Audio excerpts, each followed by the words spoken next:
whatever you wind up doing is exactly what you should be doing. And I have not behaved one single day of my life. Not one day of my life have I behaved, and I am fine. I need your help. I can't tell you what it is. You can never ask me about it later, and we're gonna hurt some people. Whose car are we gonna take?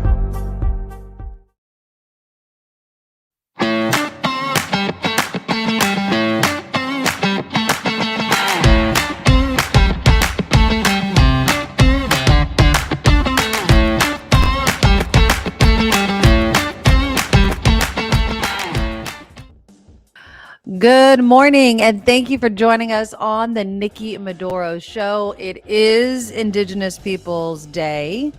On that note, there's a bunch of events. San Francisco, the sunrise at Alcatraz happens. Do we say happy Indigenous People Day? It's better than saying Happy Columbus Day, right? I don't know how many of you have today off. Apparently, it's pretty light around the Bay Area. But yes, we will also be talking kind of on this note about the reopening of West Maui again, even though it is part of the United States. The colonization of Hawaii and now the rebuilding of Lahaina. All of this is being brought into question of not who gets to live and enjoy Maui, Lahaina, who gets to buy homes, but just how do we keep our history, our culture, and all those sorts of things, because it is so complicated. So we will be discussing that. We will be touching, of course, on the horrific war that is happening after the Hamas attack in Israel. Programming note, because I did check and I knew it was going to happen. John Rothman, of course, will be with Mark Thompson in a couple of hours. So that is definitely going to be must listen to. There are some local people. I think the number now tragically is 9 Americans, in addition to hundreds of people have been killed in the attack. There was obviously a lot of prayer over the weekend and a lot of protests. So I have some news reports on that. And then we will lighten things up as well. Although I will say, it was a really dark weekend. I did go to the movies this weekend. I was teasing that on Friday if you guys were here. Tim Seega was not able to come, remember, because he was at the Marin Film Festival. And so we'll have him next Friday. But he was going to review The Exorcist. And I was like, I think I'm going to go see The Exorcist. And then I went on there. And maybe I needed Tim Seeka's review. But the reviews for The Exorcist were very, very mixed. But the reviews for Saw, if I have any Saw friends out there, was very good. So I saw that. And I really liked it. So I'll talk about that in a little bit. So I'm also I was in the Halloween spirit this weekend. I don't know how many of you have decorated already. I truly believe that once October starts, you need to start decorating. And so I have floating candles in my house, and I got, pumpkins and skulls and stuff like that. But did you hear what happened at Spina Farms and the vandalism that happened down there? And it just sucks that people do this. And I don't understand. I really don't understand listening to the news reports of it, the giggling, and it sounded like there were a bunch of drunk buttheads doing this, but it's just really, really sad. On that note, another thing that's starting this week, of course, is leading up to the Half Moon Bay Pumpkin Festival. And so we'll hear from last year's winner from Minnesota. And I didn't realize if I have any pumpkin farmers watching right now, I did not realize how much room it takes to grow a pumpkin. It might blow your mind. If you grow pumpkins, I know kids, they'll be given pumpkin seeds this time, earlier in the year, and they can plant it at home. The vines, how it takes over the garden, kind of insane, but nothing like people that are growing gigantic pumpkins for the Half Moon Bay Pumpkin Festival. So that was a really interesting thing. Then I want to get into this debate in the second part of the show. And I know I have a lot of parents, and you know what? Obviously, all of us were kids at some point, right? Just there's 2 major kind of parenting stories that have come out. One is a typical, I'm going to use typical in kind of a derogatory way right now, a typical reaction, in my opinion, I'll get your opinion as well, in my opinion, of people that have never had kids judging parents for their actions with no comprehension of what it is truly like. So we'll get into that. And then thank you. I think it was Lori and a couple other people actually sent me this story We will get into, I'm gonna dub it the Footloose story out of Louisiana, where a girl has been stripped of scholarships. And why? Well, if you know the movie, you know why. Because she was dancing. I do have the video, okay? Because some of the news reports I saw, like, okay, well, what was she actually doing? Right? What was she actually doing? And I saw the video, and I'm, again, Bay Area, very liberal mom over here. I just don't get it. And I don't understand people that want to be part of a community that is so strict like this, but we will definitely get into this. And of course, yes, I am wearing my Niners shirt. Yes, Nick. How about them Niners? Did you guys, I mean, if you didn't watch the game, there it is. 10-42 Niners win. It was a humiliating game for the Cowboys and Dak Prescott. It was such a joy. And obviously, unless you're a Niner fan, you might not know this. Huge rivals between the Niners and the Cowboys for decades. And so, yes, it was a very, very good game. Yeah, Brian, Niners were out of the world. What a game. What a team. I am so excited. Yeah. So many watch. Nancy, what an amazing game. It was, I'm not going to say it was disappointing because no Niner win is disappointing, but we blew them out. Prescott sucked. And so it was just like, I thought this was supposed to be a closer game. I hope so, Spencer. Spencer's like, Niners can win the Super Bowl. I was not there. I wish I was there. I was there in spirit. No, I was watching from my couch. So yeah, it was quite a game. It was so, so good. And I just, I don't want to get too prematurely optimistic. I know everyone's like, we're going to the Super Bowl. I watched this.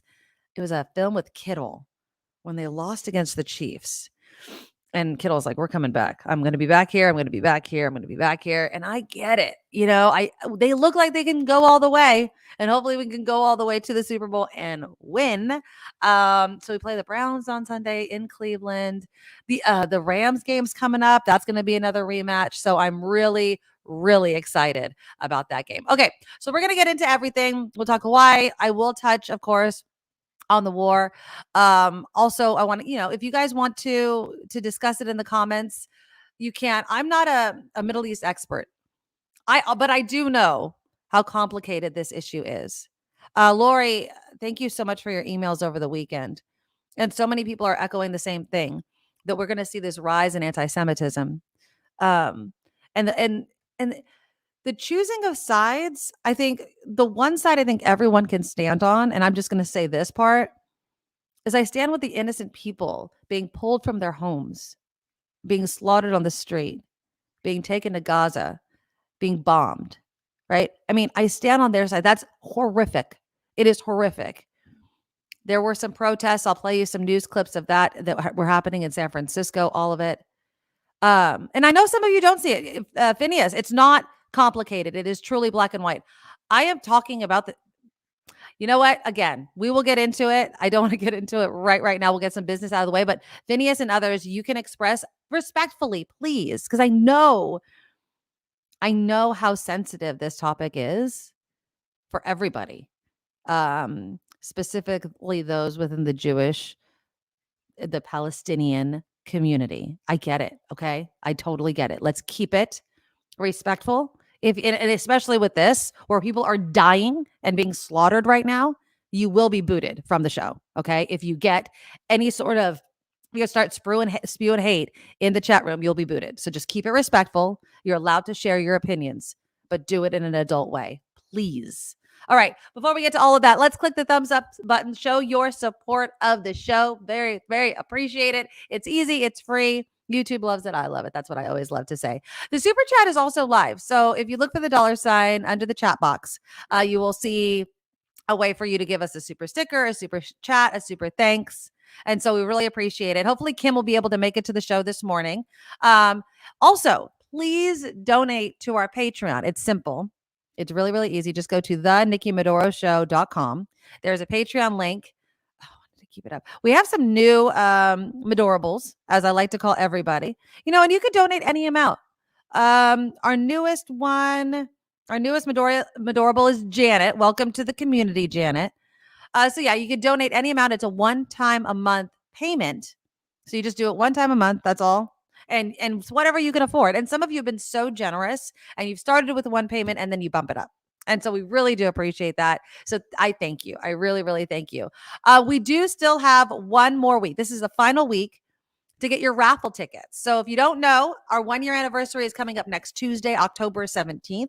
And we're doing a mystery box. And it's full of all of my favorite things, which I absolutely love. And it's turning out to be pretty cool. So just go to paypal.com. And when you hit the send button, you send it to this email, the Nikki Medoro Show @gmail.com. The Nikki Medoro Show @gmail.com. Raffle tickets are $20 a piece. You could buy as many as you want if you really want to win this box. And if you're within 50 miles or so of San Jose, which is where I live, I will personally deliver it to you. We'll figure out a way to deliver it to you. If you live farther than that and you just can't meet closer, I'll ship it to you. It's easy peasy. Okay, so get your tickets. This is the final week. And we'll do it live on the show on October 17th. And I just thank all of you. You guys have been buying these tickets to show support of the show. The money will go to myself and to Kim, and we're 100% crowdfunded. So, I hate begging for money, but I love each and every one of you for doing it. And Jim, good morning, Jim, my friend. Thank you, Jim, for the $5 super sticker. Thank you. Oh, yeah, Janet. Woohoo, Janet. Love more Janets. Yes. Yeah, Janet, I don't know very many Janets. Do I know any Janets? That's a name. You know what I mean? That's a name you don't see too many. So yeah, love seeing more Janets. Thank you for being here, and thank you for the donation again, Jim. That's really awesome. Okay, so hopefully Kim will be here. I don't know, maybe she overslept or something. So we're not going to do some headlines. We'll just get into the topics, and then when she comes, maybe we'll do some headlines then. Now, West Maui reopened yesterday for tourists. You know what sort of bothers me about things like this? Decisions that government officials make. They love anniversary dates. I was just talking about my anniversary. Politicians love nice, neat boxes. So they reopened exactly 2 months to the day from the Lahaina fire. Now, did it have to be that date? No, but is it nice, cute little bow for it? Yes. So Hawaii News Now did a little report on, the people arriving. And you guys let me know in the comments what you think. I mean, are you planning to go? I know somebody that's going next month. And the person was like, in all honesty, the deals are good right now. Now, I don't have a problem with that. If they're asking for tourists to come and you want to go, go. But you guys let me know, should you wait a little bit longer? Are you going to go for the holidays? Here's a report from Hawaii News Now. However, some businesses we talk to say they don't expect the state to open the floodgates. Instead, what they expect to see is a steady trickle of visitors coming that they hope will pick up as we enter the holiday season. I don't think we will see too many. Just 6 miles north of Ka'anapali is Kapalua. It's included in Maui County's phased reopening Sunday, where the majority of hotels in that area will open. At the bay, beach chairs and umbrellas can already be seen as more visitors from the continental U.S. arrive to the island 2 months after the August 8th fires. There's some visitors from Seattle up in the greater Northwest region, and there's some folks from California down by San Jose, out here in Maui. We talked to a beach stand business at Kapalua Bay who just reopened. They tell us on Saturday there was enough business to break even for today. This Italian restaurant opened back up on Wednesday. The owner says they've gotten a big boost from Kama'aina who live in the area ahead of the October 8th reopening. Tourism is obviously very important for us to get the economy going and all that, but there's a fine balance, right? And we just got to be very gentle with one another and understandable and moving forward, The reopening plans come as more than 16,000 have signed a petition calling on Governor Josh Green to delay that October 8th date. Businesses we talk to say they understand the need to be respectful of those who lost their homes and are hoping incoming visitors understand that as well. We're not setting up chairs and umbrellas on the beach in Kaanapali because we don't want folks to,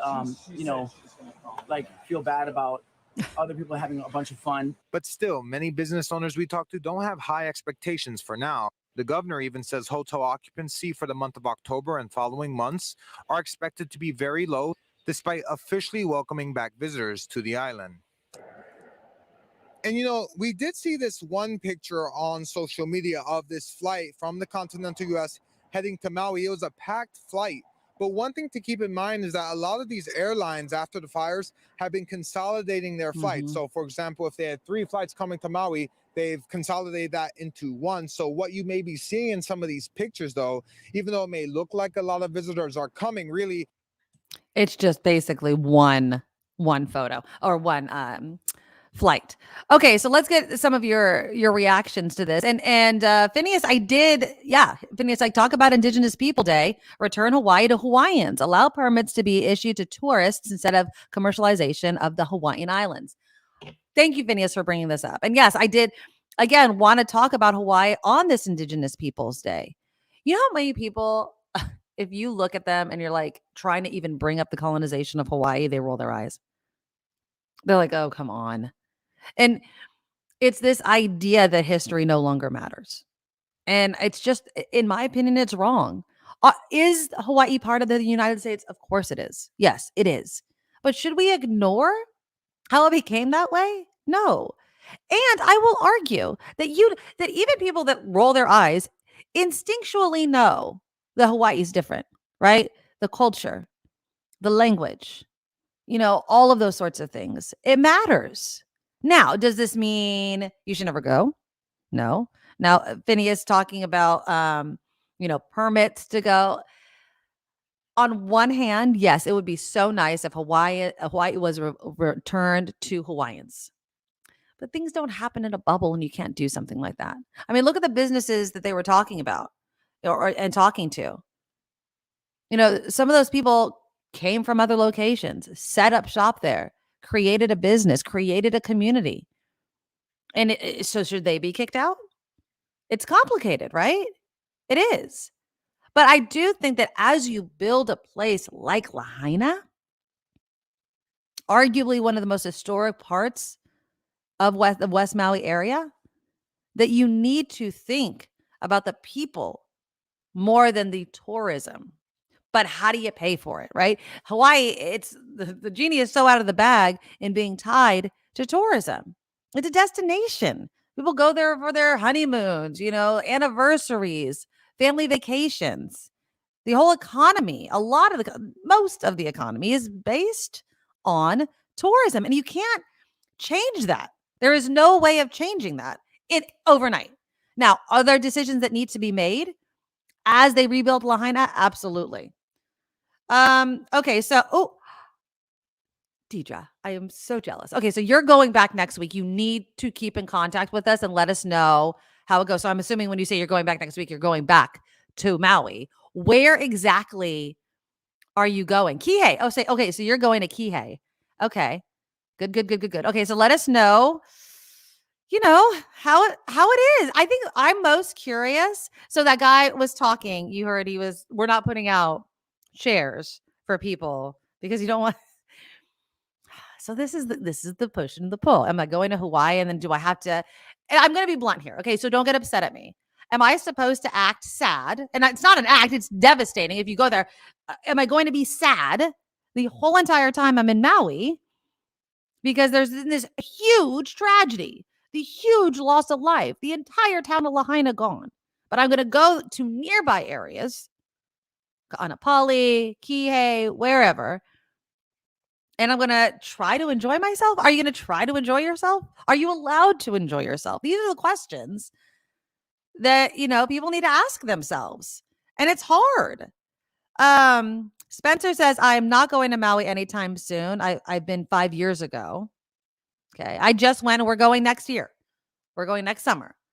Deidre says Maui needs visitors, and it does. I mean, they're saying that. I think what they want, though, is kind of this trickling in of tourism, right? Where it's not you're bombarded with people snorkeling and kayaking and getting hammered at the bar or whatever, or but having Hawaiians serve you as they're probably mourning the loss of their community and loved ones, right? I mean, that's what it is. Phineas says the governor doesn't care what the people want. There's been many, many petitions for him to push back yesterday's reopening of Maui. He's not doing that, obviously.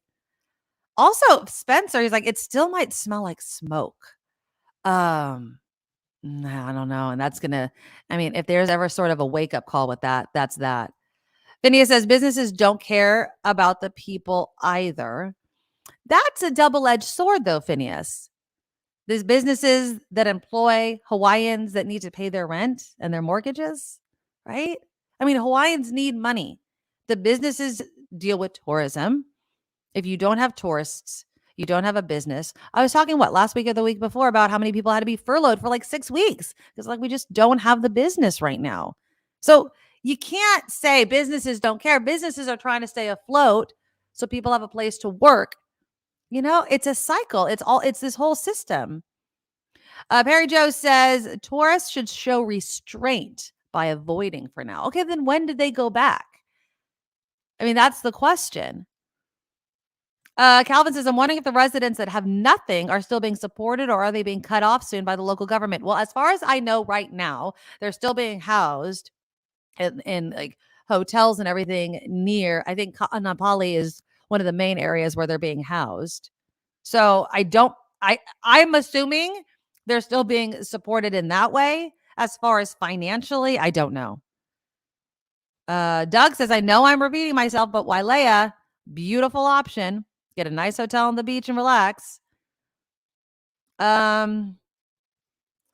Yeah, Phineas, have everything native owned. I mean, that's gonna require laws, right? Regulations. If you want to buy a new home that is built in Lahaina, do you have to show, right, that you have a lineage to the area? That could be one idea, right? You need to prove it in some way. Phineas also says only go to locally owned businesses, support local. Absolutely. Absolutely. Vicky says Hawaii was conquered twice, the second time by greedy land developers. And if you don't think that there are some hungry land developers just salivating at getting beachfront property in Lahaina, you're mistaken. Oh, yeah. Eric, excellent point. I'm just reminded of the Katrina tours that took place after the hurricane. I went to New Orleans before Hurricane Katrina. And it was one of those things similar to Lahaina. It wasn't that closely before, but pretty soon before. And just similar to Lahaina, like I just walked down that street. I just did X, Y, and Z. Deidre says, when I was in Maui 2 weeks ago, can I just be adopted by you and go to Maui with you all the time, Deidre? I asked a lot of locals about tourism. They said, please come, but stay away from the west side, which I think is fair. I don't understand why people would go take pictures in front of the burned out wreckage. Spencer says, I'd be depressed from all the destruction. Yeah, I definitely. Yeah, I think it's just going to be sad. I think, Andrea says she's going to January, booked just before the fires, but staying away from Lahaina.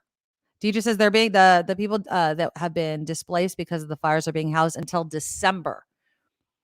I wonder why, right? I mean, the holidays are there. Yeah. Flo says, in the wake of the tragedy of the fires there, now would be a good time to sincerely and seriously listen to the thoughts of the indigenous people there with the business folk. I would not visit now.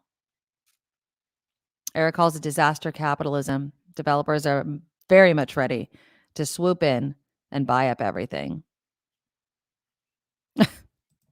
I'm assuming this is tongue in cheek, of course. Isn't that island part of the United States? Going to build a wall to keep Americans out? Yeah. So if you go, be respectful. Again, like I mentioned, I know somebody that's going next month.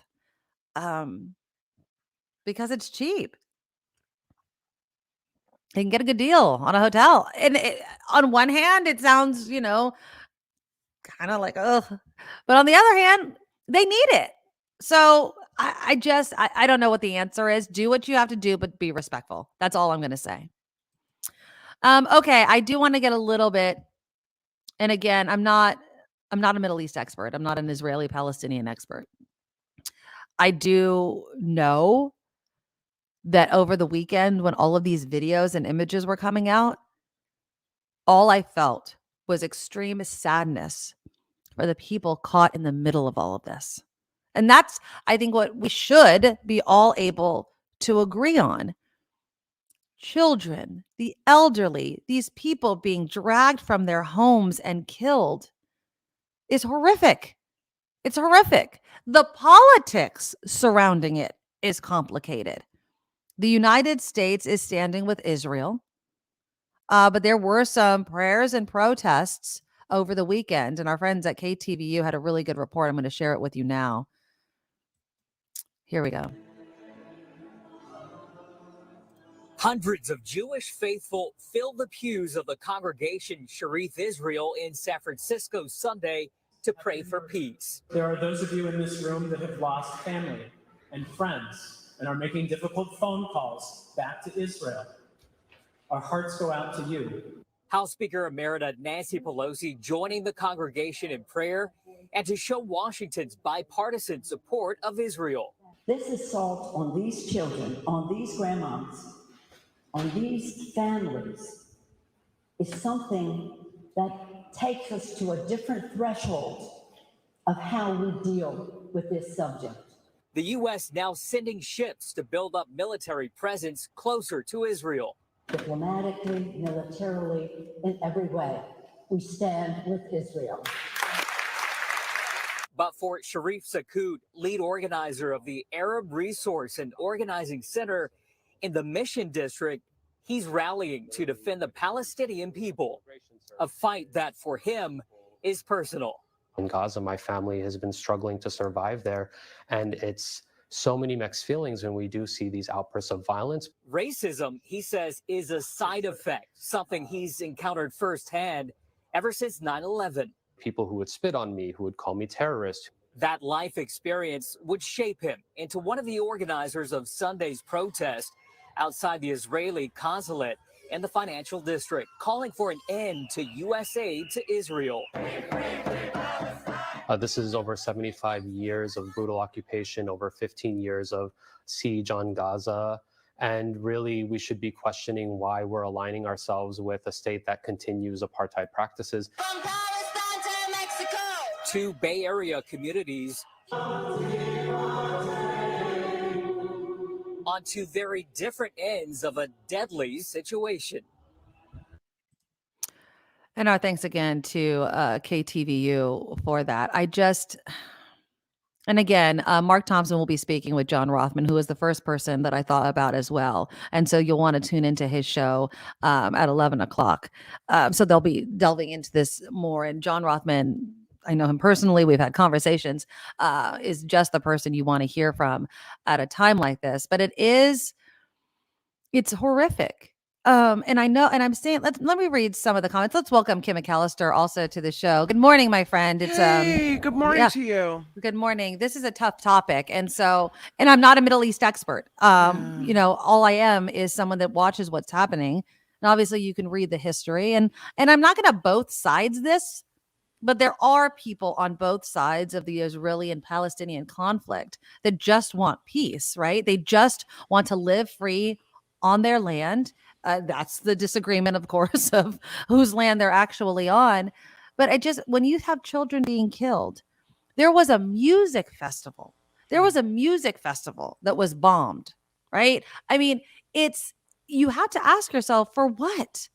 For what? For what? And I always, and this is, it's not going to make anyone feel better, but forever, but the human race has been fighting over land and over religion. And I always tell myself, I'm like, when you are in outer space and you look at our planet, we're just these tiny little things spinning on a rock in the middle of outer space, killing each other over something that's not actually ours, right? It's just, I wish that we could all live in peace and kumbaya and all that, but we don't.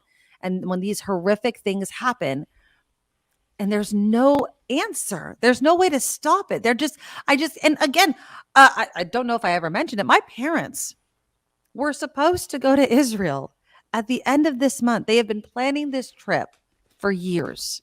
And I am hoping and praying they have changed their minds. I know flights have been canceled.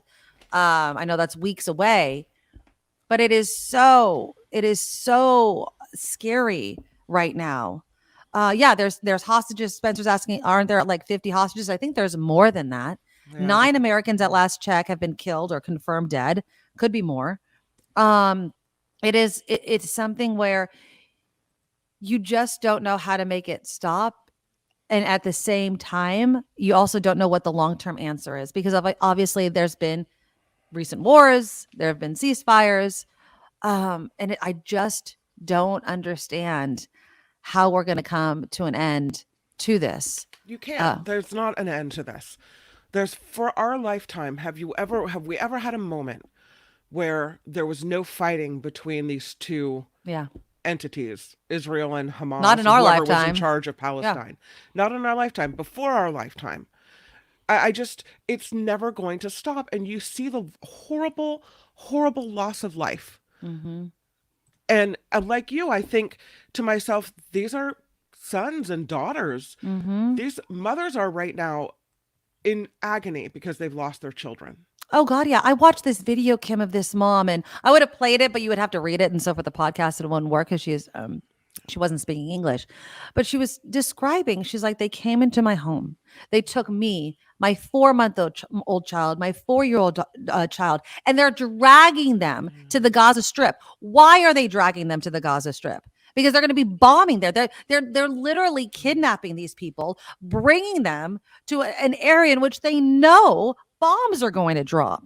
It is unfathomable. It is horrific. I understand that through history that Jewish people have been targeted and attacked and killed for their beliefs. And so their reaction when being attacked is one of, this will not be tolerated and the strongest possible thing will happen, right? I understand that.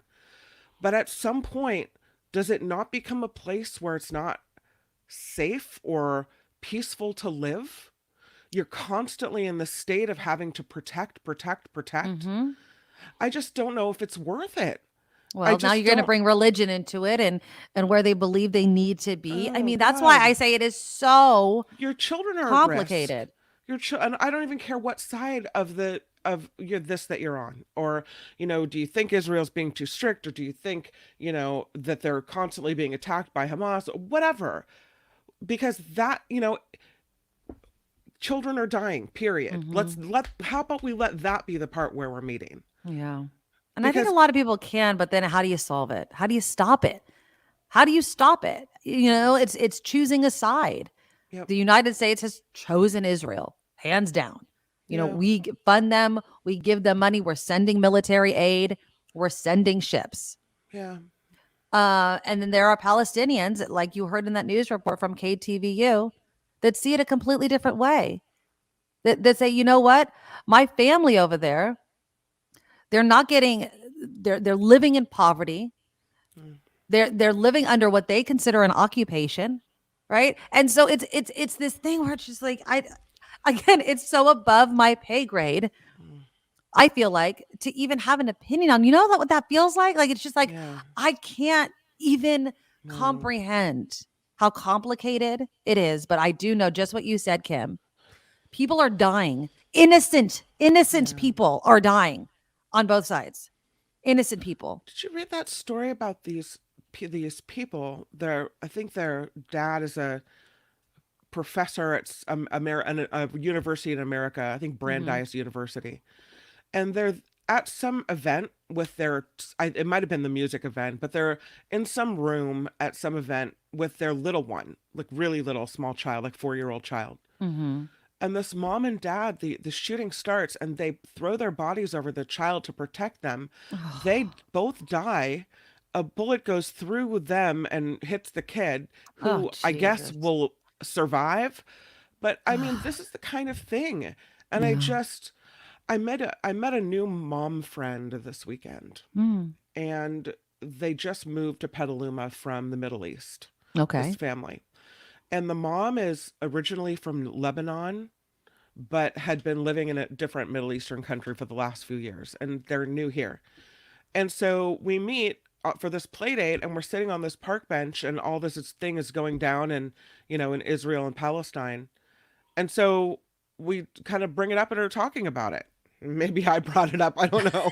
I probably did.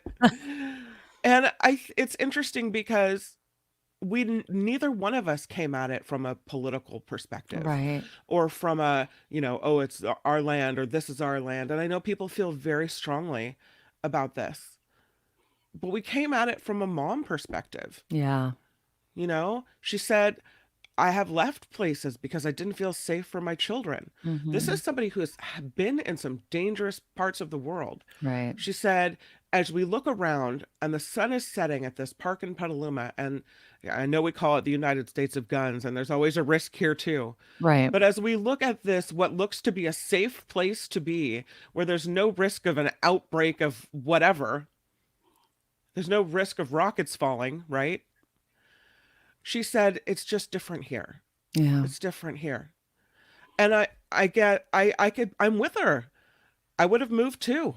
Absolutely would have moved. Yeah. To keep my children safe. To keep my child. Exactly. And I think, again, and I'm not trying to be sexist here, but I always wonder if, just instinctually women have that urge, that yearn, that need to protect above all else. Right. And not saying that there's not dads and they don't love their children, but it just makes me wonder if there were women making this decision, if they would be thinking of the children first, right? And I understand, this is our land. I understand religion. I understand the complexity of the whole entire thing. But children, grandmothers, someone was mentioning a grandmother in a wheelchair, a Holocaust survivor was killed. It's like, what are we doing? What are we doing about a spot of dirt? And I understand that there's, it's more than just that. I understand that, but these are lives. And but I agree with you. I don't think that there is an answer to this.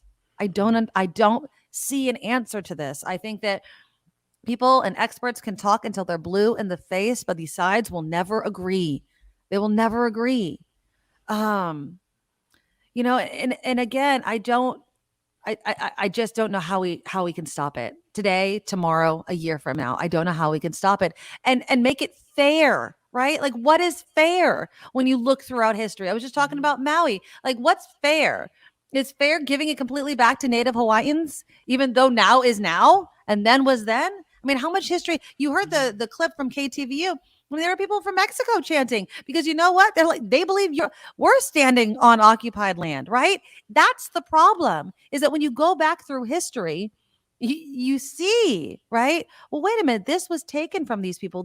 People were brutalized. This used to be theirs, and then you just took it. And now all of a sudden, because you've had it this many years, it's yours. What about all the people that died over there? So again, I just want the killings to stop. I do too. I just want the killings to stop. Even in the chat with people that I really like and have a kinship with in the chat, that some feel very strongly one way or another, and you're looking at, well, what happened before this attack happened, and it's like, at some point, do you ever just have to go? And I come at this from admittedly from a place of uneducation, of ignorance, when it comes to truly understanding this conflict. Like, you don't have family over there. You're not directly connected to it. It's not your religion or anything like that. Spent a lot of the weekend trying to read the history and trying to read, well, what happened when Israel was formed? Did they storm houses and force people out at gunpoint and say, this is our land now? Like, I wanted to understand exactly why there's anger, exactly what happened. And I don't think I ever will. I don't think I'll ever really truly get why on this one. Right. But I just find myself figuring that if it's been going on for so long, the why isn't important anymore. It's just the what. Does anybody ever get fed up with that? No. The what is the killing, the people that are dying right now. So yes, my land, yes, your land. Yes, Israel was, awful to the Palestinians before this and had surrounded them, was stealing their land. Nothing means or rises to the level that people should die like this. Nothing. Yeah. Well, and I think I think people would disagree with you. I think that they justify it. Yeah. You can't justify the killing on either side. So knock it off. All of you. Yeah, LAX on this Indigenous Peoples Day, we're talking about the genocide of another Indigenous people and get mad when they fight back. I think while a very simplistic statement, LAX, I think that is kind of how people compartmentalize this, right? It's like this was their land. They're allowed to fight back. But then in the middle of this are innocent people, right? There's innocent people. And I hate the both sidesing of it because I know that leaves some people out, right? It's just like, wait a minute, but what about this and what about that? So yeah, it's complicated, I guess, as just like Kim, as someone who is really removed from this because I don't have family over there. I can't imagine. It's not part of my religion, right? It's not directly part of my community, although I love people, right? I am not speaking as someone who knows what it must be like to have to call over there and not have the phone answer. That's what I'm saying. I guess that's my point. And so my heart goes out to those of you who do. Absolutely. It's so difficult. And when we talk about history, I feel at some point people are like, well, that's too long ago to matter right now. And for many others, it will never be too long ago. Right. And so we need to be mindful of that. We need to be mindful of that. Again, John Rothman was the person that I was going to have, and I knew that Mark was going to snatch him up. So he'll be speaking with Mark Thompson in about an hour and 15 minutes or so when Mark's show starts. So don't just keep it tuned to YouTube. And John Rothman is the person to discuss that. And I'm so happy that he will be discussing that. And again, I don't think I could bring a guest on that's going to solve the issue. Let me just say that. Okay. Do you have headlines? Do you want to? Oh, yeah, okay. So Kim's going to do some headlines. We'll switch gears a bit. I do want to talk a little bit about some things that happened closer to home. We're going to get into another sort of, I don't have kids, so I don't know what the hell I'm talking about kind of debate, but do they? And then of course the Footloose story that Lori sent that I am just flabbergasted about. Click the thumbs up button. Show your support of the show. I appreciate each and every one of you. We'll talk about all that after Kim's name. Now, from around the world to up your street, the Nikki Medoro Show presents News Czar Kim McAllister. Well, as we've been mentioning here on the Nikki Medoro Show, at least 1,200 people are dead as war rages on between Israel and the Palestinian militant group Hamas.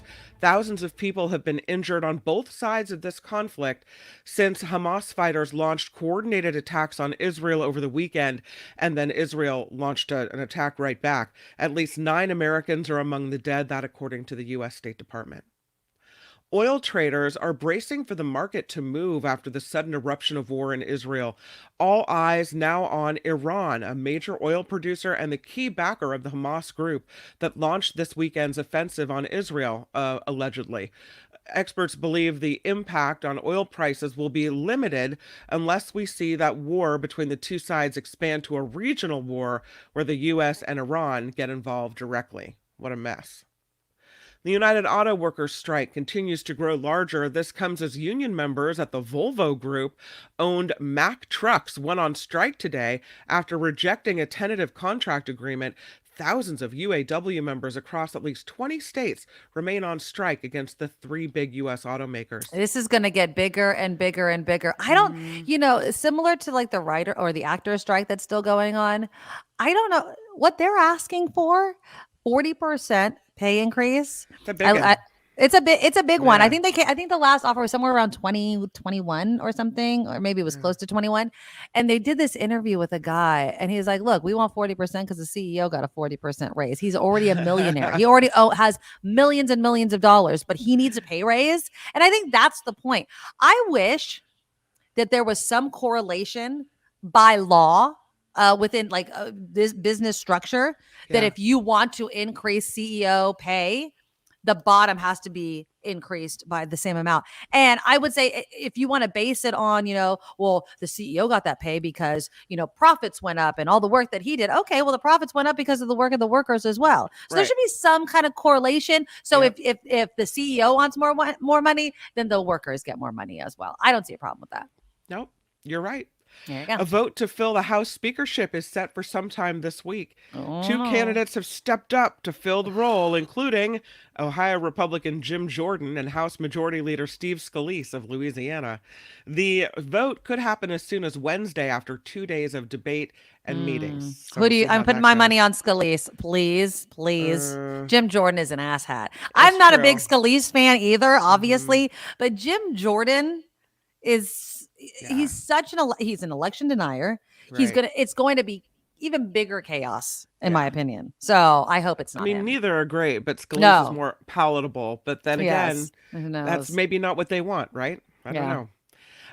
Most of West Maui, as you were mentioning, except for Lahaina, is officially starting to reopen to tourists after the devastating wildfires there. Tourism reopened Sunday, 2 months after the fires that destroyed hundreds of homes and killed a confirmed 98 people, though many more have not been identified. The reopening is happening in phases, with mostly hotels and resorts returning for now. What do you think about? I mean, if people go to Hawaii, Yep. what should they do? Like, that's my question. Obviously, don't go anywhere close to Lahaina, in my opinion. But, like we were mentioning in that news report, it's like, we're not putting out the lawn chairs, or, because we want people laying out. Like, okay, what do you do then in Hawaii? I mean, go on tours, but not of Lahaina. It's very sensitive. I would just go to it. And I know they need tourism right now, so I'm not saying completely ignore Maui, but definitely the west side. Don't go over there, in my opinion. I don't know. But there's all of Kaanapali that is but that's also where a lot of the survivors staying. are. Yes. Yeah. And we've heard stories of them being kicked out. The hotels are saying, all right, you got to go. You had your room for a couple months. That's it. Well, Deidre was saying that they can stay till December. Yeah. So I don't know what they're going to do after that, though. Are they going to have a home to go to, or are we setting them up in a shack, right? It's like by December, they're going to have a house? I don't think so. They're not going to have a house. So what are we going to do? Yeah. I think if I was going and I wanted to support the people of Maui for businesses and spend money and take my tourist dollars there, that I would just stick to the Kihei area, the Wailea area, and then, try to tread very softly and remember that these people are going through something horrible and painful. Exactly. I was talking to my husband about this the other day because we had thought about we haven't been in a few years, and we thought about going with my family.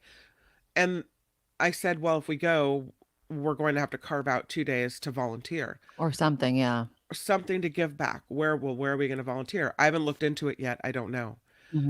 But we have to, I think personally, I would want to do something to, instead of just taking from their, tourist economy, to give back as well, not more than just my money. So. Yeah, exactly. But if you do go and you don't want to volunteer, tip well, right? I mean, these people need money. They're trying to make ends meet. So, California Governor Gavin Newsom saying no to the idea of Amsterdam style cannabis cafes here in California.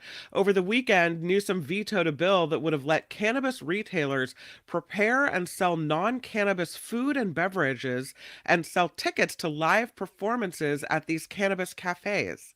The governor said he vetoed the bill because he had concerns about whether it would go against California's smoke-free workplace protections. Oh, interesting. Yeah, but I mean, that's interesting because you're choosing to work in a cannabis where, so it's not as if they're forced into it. It's a new business. It's not like, oh my God, all of a sudden this business that was marijuana smoke-free had marijuana smoke, right? Yeah. But at the same time, it's the same like in Vegas and in California in restaurants. It's like, I need a job. Yeah. This is the only job, and now smoking is allowed. So I don't know. He also vetoed the psychedelic mushroom bill. I'm kind of glad about that one. I'm glad about that one too. You know what I'm not glad about that he vetoed? The free condoms in the high schools. Yeah. I'm disappointed. He said the budget's not there. I'm like, what's also expensive? Babies. Unwanted pregnancies. Babies are expensive. What do you mean condoms are too expensive? You know what's expensive? An untreated case of syphilis or a child. Yes. Please. So I was really disappointed when I heard that he vetoed that one. Yeah. I get the money aspect, but in the same breath, I was like, You know what else is expensive? Come on now. That's exactly my thought too. Like, you did what? I know, right? All right, then. And I'm sorry, we can't get a trade or something with some condom company. Like, come on. Like, well, there is some way. There can't be that freaking expensive. But I know you can get free condoms. Or like Planned Parenthood, you just have to walk in and be like, "Can I get some condoms?" They'll give you a box full, right? So I know that but it's so easy at high school, right? And I hate to say this and to blow your mind, especially because you hear about kids having sex at school. That maybe it's best to have the condoms where the kids are. So, with a new high schooler, the American Heart Association is identifying a new medical condition. Cardiovascular kidney metabolic syndrome, or CKM, reflects strong links between obesity, diabetes, and heart and kidney disease. Something I think they've known for a long time, but they're now just putting a name on it. This according to an advisory released today. Recognizing CKM will help doctors diagnose and treat people at risk of dying from cardiovascular disease sooner, is what they're thinking on this one. I mean, is this something that's on the rise, or did they just discover it? I think they're just trying to help people sooner, so they can say, okay, well, if you have this and you have that, then you're probably going to have this. So let's see if we can maybe stop help eating you before crap you and get move to around. Yeah, exactly. Like, stop it. Okay. You have CKM. What does that mean? You're fat and you're at risk of having a heart attack. Thanks, doc. You're an American. Come on, let's go. Many banks and government offices closed today in observance of Indigenous Peoples Day / Columbus Day. It's not Columbus Day anymore. Even the calendars have been changed. So when my official calendar doesn't even say Columbus Day, it ain't Columbus Day anymore. Well, I'll tell you, the school calendar that came out and all the messaging from the school district where my children go, Petaluma City Schools, none of it says Indigenous Peoples Day, and none of it says Columbus Day. That's an easy way of saying out of it. They're calling it a non-student day. Oh, my kids went to school today. Oh, mine are off. No, my daughter was off Friday. My son was not off Friday, and they both had to go to school today. I think there was some sort of vote on which holidays to get off, and this just lost. So you have to go to school. Sorry. Yeah, well, this is a non-student day. This is how we're staying out of the fray here. Exactly. Bank of America, Wells Fargo, Citibank all closed. Chase and TD Bank are open. So some yes, some no. Oh, I'd be pissed if I was a banker and I'd be like, what the hell? Are we supposed to have like everything off? If the president burps, I'm off. I mean, banks are never freaking open. The post office is closed, but FedEx and UPS are running as usual. So I guess it's a pick it if you want to observe it kind of day. Right. It's funny, they don't teach about Columbus anymore. They did Julia. She came home with, the little. How do they not teach about him at all? I mean, he is part of history. My son asked, who's Christopher Columbus? Really? And so we had to explain at the table who he was, why, what he did wasn't necessarily the greatest thing in the world, how there were Americans already here. So discovering America is kind of a misnomer. Yeah. We discovered something that people were already on. Right. How disease were spread, how people were treated, what have you. Anyway, yeah, we had to go over that. That's interesting. The odds of winning the Powerball jackpot in tonight's drawing, 1 in 292 million. That's still hasn't popped. Has not popped. Somebody didn't win it on Saturday. Saturday, yeah. Although there were quite a few people that got the 5 numbers and not the Powerball number. There was someone in San Jose that got the 5 numbers and think they won 1.2 or 1.3 million dollars. Yeah. Can you imagine it's kind of the glass half full, glass half empty situation. On one hand, I won $1.2 million. On the other hand, that was one number away. Yeah. From $1.5 I mean, when billion. you're reading the numbers, that's my thing. Like, if you're reading the numbers and you're like, yes, and you get to the end, and you're like, well, I still think you're excited. I still think you're excited. Did you hear that somebody in the Tenderloin bought a ticket? Yes, worth 1.2 as well. And I'm like, can you? Now, I'm not going to make a stereotype, but I'm just saying, if you're going into a liquor store in the Tenderloin to buy the money, probably, I'm not just pulling over in the Tenderloin to go get a lotto ticket. I'm hanging out in the Tenderloin, and I just happen to buy a lotto ticket. So yeah. Yeah, I hope it's someone that obviously needs it. Everybody needs Right. it, right? But that'll be interesting to see if it comes out who it is that won it. That's interesting. They say, should someone be lucky enough to match all 6 numbers in tonight's drawing, the winning ticket will be worth $1.5 billion. Oh, and my God. that would be the 3rd largest jackpot in the history of the game. We didn't buy it for Saturday. We bought it for Wednesday, last Wednesday, I think. I think that was the day that it was. So I don't know. I never have cash on me, and they make you buy it in cash, right? Yeah. And so Sometimes that's the you problem. can buy it with your debit card. Sometimes, if you're buying other things, but sometimes they make you buy it with cash. And so I never have it. My husband always has like a couple bucks on him. So I'm always like, hey, if you're out and about, get a Powerball ticket. Yeah, I don't know. I feel like there was no winner because it's waiting for me to go out finally. There you stop go. and It's buy a waiting ticket. for you. That's what we all tell ourselves, Kim. Like Yeah. it didn't pop because I didn't buy my ticket yet. Doug says, well, I guess I'll get a $5 quick pick. I think it needs to be $6 because it's $2 a ticket or $4. And I don't even care that half of like the $1.2 billion goes to taxes. I'll deal with it. I'll have to wipe away the tear of taxes and be like, I'll handle it. It's I'll okay. just take it. Don't Yeah, worry exactly. about it. Don't worry. I'll handle it. I'll be okay. Lastly, because it's the time period where people are buying candy, I just would like you to know that the Consumer Product Safety Commission is recalling more than 70 million units of a popular candy after a 7-year-old girl from New York choked to death. Oh, no. So the Safety Commission says slime liquor, sour rolling liquid candies, and rolling candy made by cocoa candy is a choking hazard. This happened back in April. The plastic rolling ball used in the candy dislodged and became trapped in this girl's throat. So parents are urged to take this candy away from their kids and contact the distribution company for a refund. Hold on. I got a picture of it. Hold on. I'm going to save it. I don't know if we've ever bought this one. I feel like I've seen my kids have this. Like, it's not a regular. I feel like they get it like in a birthday party bag or something like that. Right. But now that you mention it and I looked it up, I was like, oh yeah, that totally looks like something that could choke a kid. Yeah. So it's one of those things where you roll it and then the candy gets on the thing and you just lick it. It seems so I've seen that unsanitary.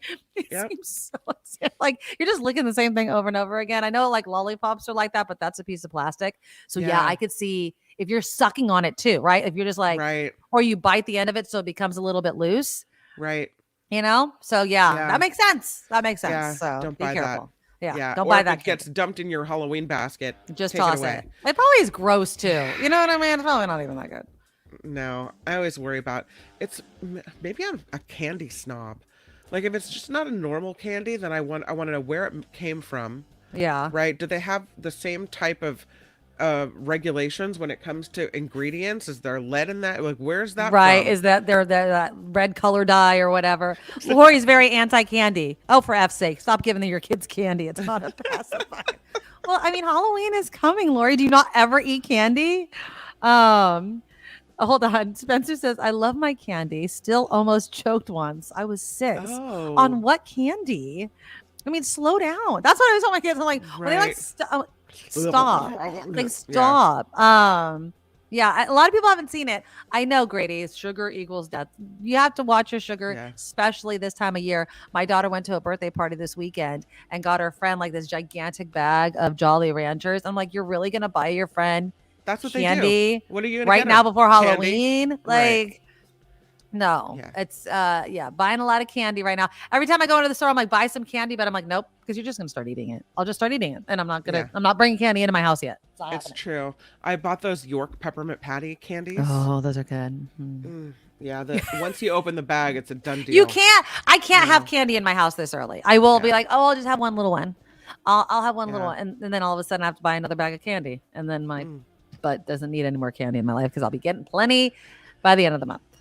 This show is crowdfunded, which means we do rely on you. Please find our website. It is thenikkimedoroshow.com. That's where the Patreon and the PayPal links are located. And we thank you. I'm Kim McAllister on The Nikki Medoro Show. Thank you. And again, this is the last week to get your raffle tickets. So the 1-year anniversary is coming up next Tuesday. Go to paypal.com, hit send, and then send it to the email address on your screen. It's an email address. the Nikki Medoro Show at gmail.com. $20 a ticket. Make sure you write raffle and your personal email. If you don't remember, I'll figure it out, but it's really easier if I just have your email address.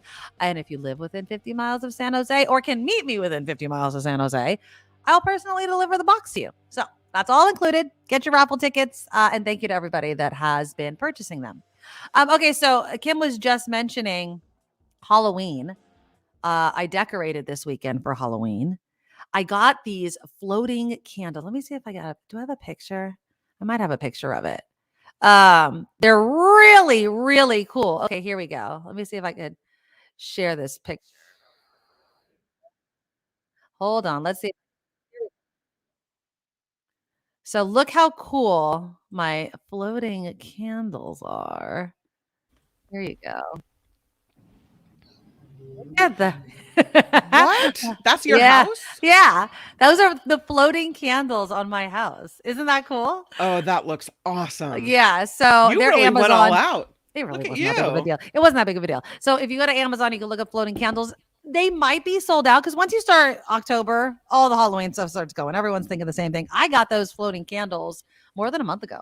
And they're like, I want to say they were pretty reasonable. You got 20 and they were like $35 or something like that. They already come strung with fishing line and a lot. Like you can make them long, short, like you can decide how you want them to look. And it comes with a Harry Potter wand.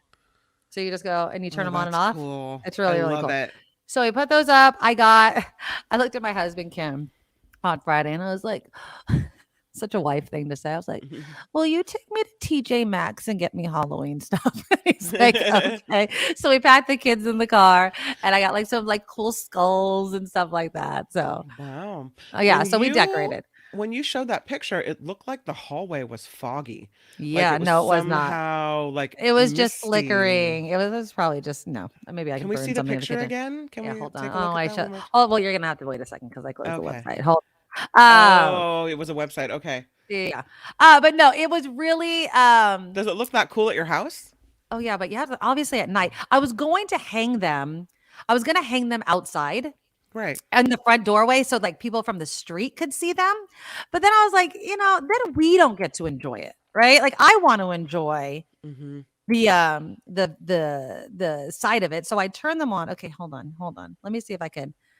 Da, da, da, da. Here we go. Okay, here we go. Let me just share my screen. So it's really cool. And you just get some command stuff and stick it to the ceiling and it's easy peasy. So there you go. See how they flicker?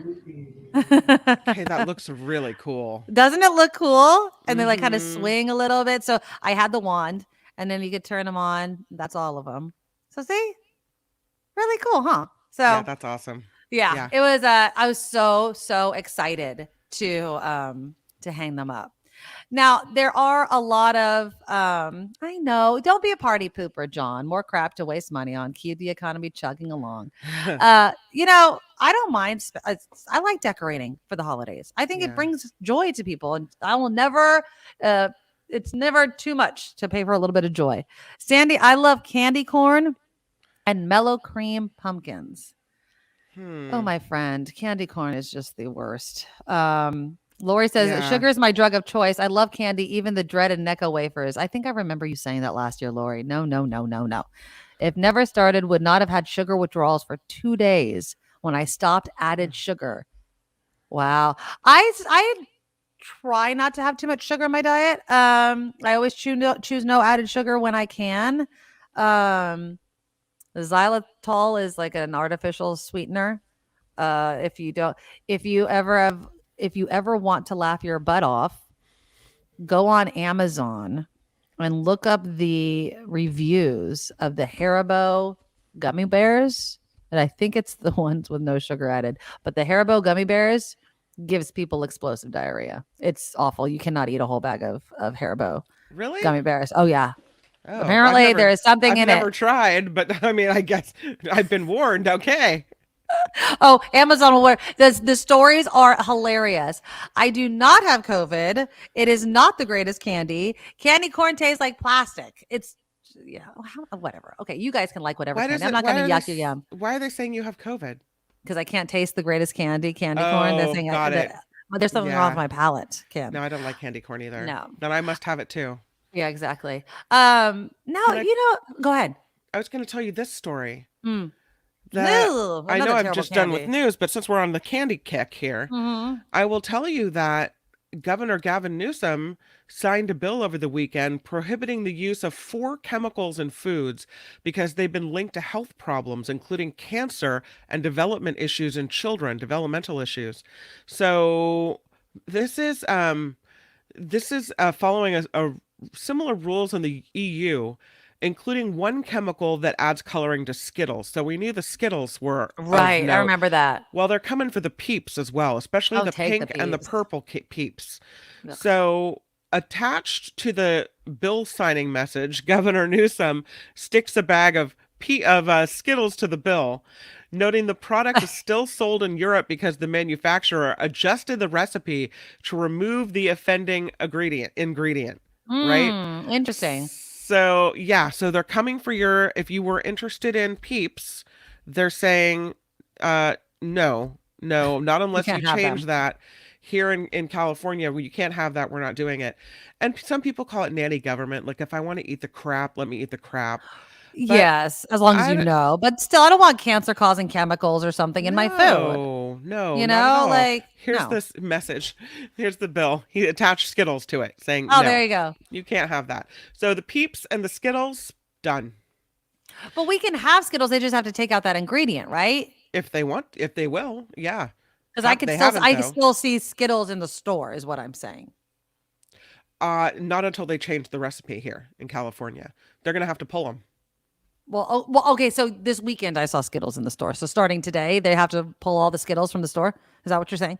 I don't know when. Because you will take my Skittles from my cold dead hand. I want my Skittles. Just take that ingredient out, and it's a food coloring, right? I So mean, it's come on. anything that has to. These are the ingredients.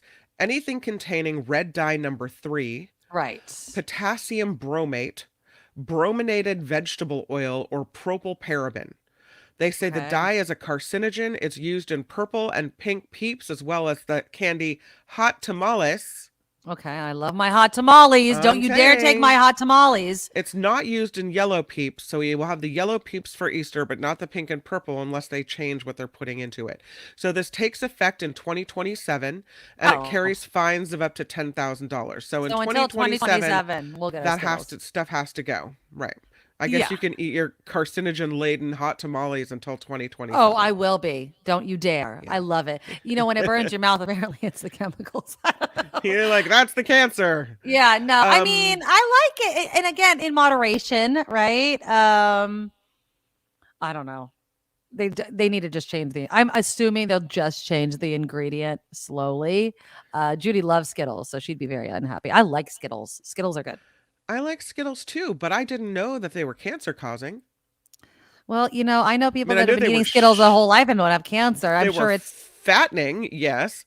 You know, they have 0 grams of fat, but they're laden with sugar, no bueno. So these are the things you know that, you know, they're full of calories and sugar, but cancer causing chemicals? I guess I didn't know that. Well, so you'll never have a Skittle again. They shall not pass your lips. Is that what you're telling me right now? Halloween comes, you will not eat Skittles. I don't love them enough to shove them in if they have those ingredients. And I will take all the Skittles packages out of the Halloween basket this year and chuck them. See, Kim is so good. Kim is so good. I will go through. I will say, give me all the Skittles you received. Answer. But see, there's the other sugar's stuff bad in there. for you too. There's other stuff in there that might, but not cancer-causing chemicals. Some people say sugar causes cancer. It feeds the cancer cells. Yes. Oh, Lord. I don't know. Then what do you see? do? That's why I'm like, screw it. You eat the damn Skittles, in my opinion. You're like, I haven't died yet. If it has red dye number 3, potassium bromate, brominated vegetable oil, or propylparaben, I won't eat they all have propylparaben? I thought they all had that. Isn't that waxy surface thing? I live my life under this assumption that something is at some point going to kill me. So I'm not going to feed it to my children on purpose. I'm not going to go to the store. And my kids, I would say they're not huge Skittle eaters. So I don't feel like this is something that I would have to yank from them. But it is in the bag. Those are always the ones that are left over that I end up throwing away anyway. But I will say that they must eat some of them because the majority of the candy in the Halloween bag is little Skittles. Oh, interesting. So they don't even like them that much. So there you go. Oh, I mean, obviously dots are my favorite. I'm positive dots have all the cancer causing chemicals in them. I'm positive. I do like hot tamales. I like Snickers, but I mean, and then if I'm going to go in like the chocolate, Snickers, Twix, Kit Kats, Kit Kats is my husband's, is my son's favorite candy. Then Reese's Pieces. That's good times right there. The old Reese's Penis. Happy Halloween to candy. you, my friend. That's a candy. Yeah, my husband likes the Reese's Pieces peanut butter cup. So that's really funny. Did you hear about this though over the weekend? Which is really freaking sad. How many of you have gone to Spina Farms? I know you probably never because it's definitely not in your neck of the woods. Spina Farms, it's a pumpkin patch. Oh, it was vandalized over the weekend. Oh no! Yeah, look, take anything, but they did leave behind thousands of dollars in damages. In fact, it was so bad that the team had to work all night to make sure that they didn't have to cancel all the field trips that were headed this way. I know. Trains, rows and rows of pumpkins. Spina Farms in Morgan Hill is a family favorite and the latest target for vandals. They knocked over porta potties. They broke multiple scarecrows. They're all custom made. They probably went through about a dozen pumpkins. And that's just the start. Daniel Estrada, the operations manager at this pumpkin patch, tells us it was around midnight on Wednesday when their security guard started hearing giggling and then the sound of a tractor. That's when we're told she confronted at least 4 suspects. So, and then, she confronted them. They took off. They got their tractor stuck in like a fencing or whatever. That type of stuff sucks. Do you still do the pumpkin patch with your kids? So kind of, we're winding pumpkin patch activity down, but there's a field trip because the 4th graders have kindergarten buddies. And so there's a school field trip to the pumpkin patch coming up here in about 11 days. That's right. That's right. So we are going to go to the pumpkin patch this year. We'll enjoy it. Enjoy it. There's this thing called at this farm nearby where I live called Pumpkins on Pikes. Oh, you heard of this? No. So you go and you bring a pumpkin. I think they have some there for purchase if you want to. And you go there and you carve your pumpkin and you're not taking it home with you. You then, after you carve it, stick it on a pike and they come and put a candle in it. Oh, that's cute. And then nightfall comes and this hillside is covered with hundreds of lit up jack-o'-lanterns on sticks. That's it is cool. a sight to behold. It's really, really that cool. is cool. Yeah, it's special. See, I love stuff like that. You know what also starts today? The Half Moon Bay Pumpkin Festival. Oh, I love the Half Moon Bay Pumpkin Festival. It is. It's this weekend, so that's when the way off is, of course. It's going to be busy. But it's really good time. I've only gone probably a handful of times in my life, but it is cool. But I want to play you a little clip from one of the pumpkin growers because I did not realize not how big the pumpkin is, but the plant for the pumpkin when you grow a pumpkin of this size. So here, I think his name is Nick Kennedy. He was last year's winner from Minnesota, and he was talking with NBC Bay Area. What's your, do you have a technique that's different than the other growers, or is it you live in Minnesota and you got a better climate? Or I do a lot of things different. I throw a lot of water, a lot of fertilizer at it. Bury a lot of vines. I got a huge plant that supports this. Most people don't understand, but this thing's over 2,000 square feet for a plant. A plant? That grows this That's a house. pumpkin. So wow. And when did you cut it to get? Yesterday morning, and we rallied because if people don't know, once you cut it, it starts losing water weight. 5 pounds a day. And you don't want that, obviously. Yep. So, okay. So that's when we just sent it all night and just rallied here. And have you've looked at your competition? Yeah. The other pumpkins that we showed earlier. Yeah. What do you think? So the other big one is from my seed last year, Right. and That's Nick and Ron. And Yeah. if they win, hey, more power to them. So yeah. I didn't realize that they also shared seeds. I was like, why are you sharing seeds with the competition, man? You might be growing the winning pumpkin. And you win a lot of money at the Half Moon Bay Pumpkin Festival. So, but yeah, that's coming up per pound, I think, right? Yeah. And so I think last year's was like the world winner is not in the United States, but the last year that guy, I think it was like 2,500 pounds or something like that. Yeah. Gigantic pumpkin, but they get all lopsided like that. It has to be difficult to like cut it transport it and not break it. But they lose 5 pounds every day. And so if you consider the fact that it's not going to get weighed until this weekend, you got to really do it at the last minute because of that. So if you haven't gone, it's worth it. Yeah. Doug's like, it's cool. Pumpkin Festival in Half Moon Bay is totally cool. We have homecoming this weekend. So we will be up to our eyeballs in homecoming preparations all this week.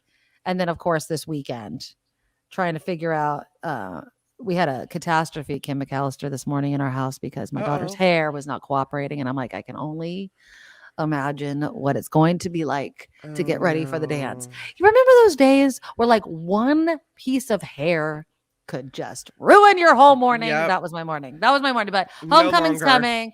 We're flat ironing the hair so I don't even have to worry about like wonky curls or anything like that. So, and I ordered shoes off Amazon, so I'm keeping my fingers crossed that they fit. Yeah.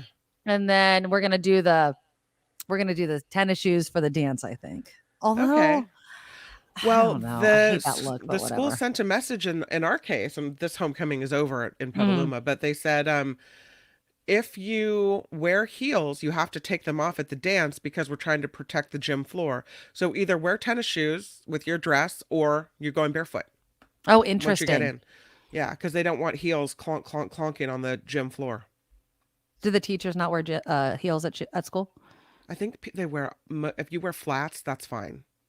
That's interesting. I mean, I love the rule because I hate heels. I just didn't want her to wear tennis shoes for the picture. Yeah. I mean, come on. You're wearing a sparkly dress and you're going to wear drab-ass tennis shoes? Like, please. They all did it, though. They all wore tennis shoes. Yeah, I mean, it's fine for the dance. I want a picture of you dressed. Sorry. Yeah. And no offense, and maybe this is like pro-patriarchy, but these girls got to learn sometime about the joy or the nightmare that are heels and find heels that are comfortable. So the shoes that I got on Amazon, very good reviews from like teachers and people that are on their feet all the time. Mm-hmm. And they're like, these are so comfortable. I wear them all day. Then do they look like old lady shoes then? Well, I don't have a picture of it. I mean, if you're buying her shoes where teachers are saying they're good. Well, they come in different colors. They come in different colors. I got her sparkly Sorry, ones Lori, but as a person with a mom that taught school for 40 years, we used to make fun of teacher shoes. Again, to my teacher people, I love you, but teacher shoes are a thing. No, these don't look like, well, I bet in other colors. So the teachers bought like nude or black. There's gems all over these ones. So the cut of the shoe is cute. It has a chunky heel. It's not a thin heel. Because I don't know if my daughter really can walk in heels. So I had to get her something with some stability. Sure. So we'll see how she does. She does not want to wear open-toed shoes. She's so funny. She's like, the dogs are not coming out for the dance. I was like, okay, whatever. So she wanted closed-toed shoes. And so I found sparkly ones. I had to send her like 1 million before she said yes. So they're cute. And we'll see. Why don't you wear, instead of tennis shoes, I said, why don't you wear like little cute ballet flats? Yeah. And she said, Mom, no one wears those. Those are old people shoes. Well. Oh, okay. I know people my age that wear them, but they're cute. I mean, and if they were sparkly, you can get like, I don't know, Wizard of Oz, shoes. Like, I don't know. We'll see what she does. Maybe she's gonna clean her Crocs and wear those. I have no idea. It's not my dance. I'm removing myself after I send her off. Like, I'm like, do what you need to do. That's right. Because it is a dance. And so, did you see this story? And I want to thank Lori for it because she sent it to me. A high school senior in Louisiana was stripped of her student government president title and scholarship opportunities after a video circulated of her dancing, because we are stuck in Footloose. We're stuck in a episode of Footloose. Now this news report that I found is going to include said dancing.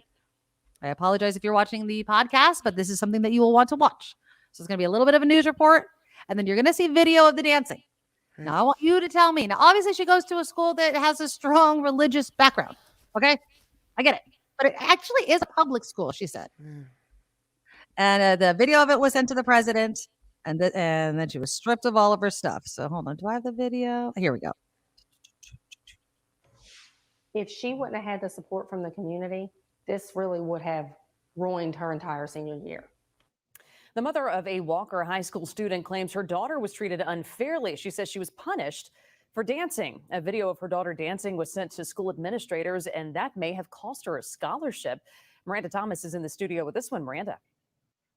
Liz, I spoke with Kaylee's mom, who says she puts on parties every year for homecoming and prom. So what happened after this party left her confused. All right, now here it comes. A fun homecoming weekend turned into a nightmare for Walker High School senior Kaylee Timonet. After this video There of she her is. dancing with friends at a private after party was posted online. I was physically there watching her do it. So if I would have thought that it was inappropriate in any way, I mean, one, I would have corrected my child.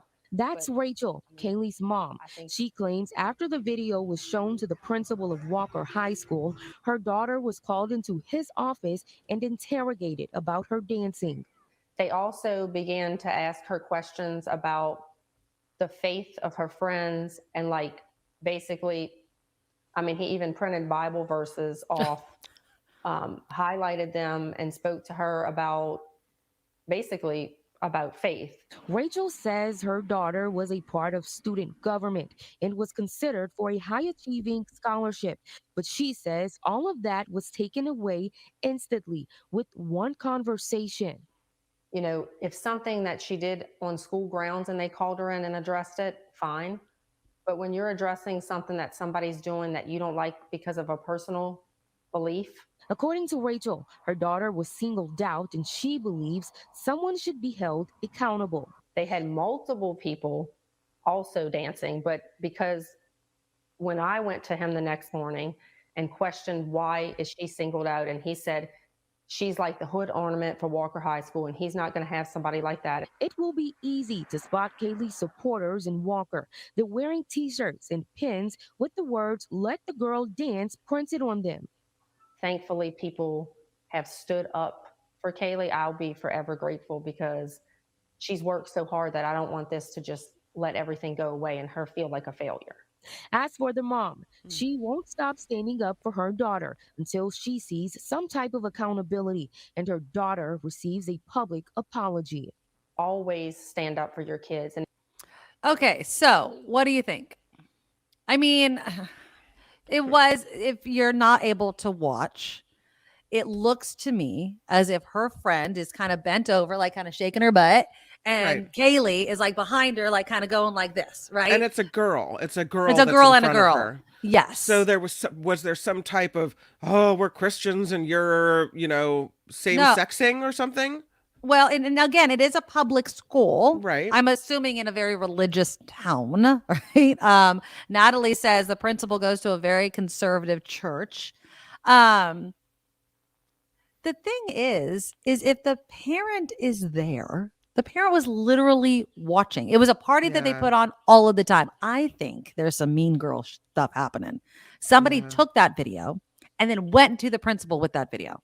Like, there is some target on her. Well, and he called her the hood ornament of the school, which is so demeaning, in my opinion. That's very demeaning. Here you probably have a girl who's on student government, Yes. who is, who's a high achiever, who's a leader in the school. And so because she stands out from the crowd, he wants to knock her down a few pegs.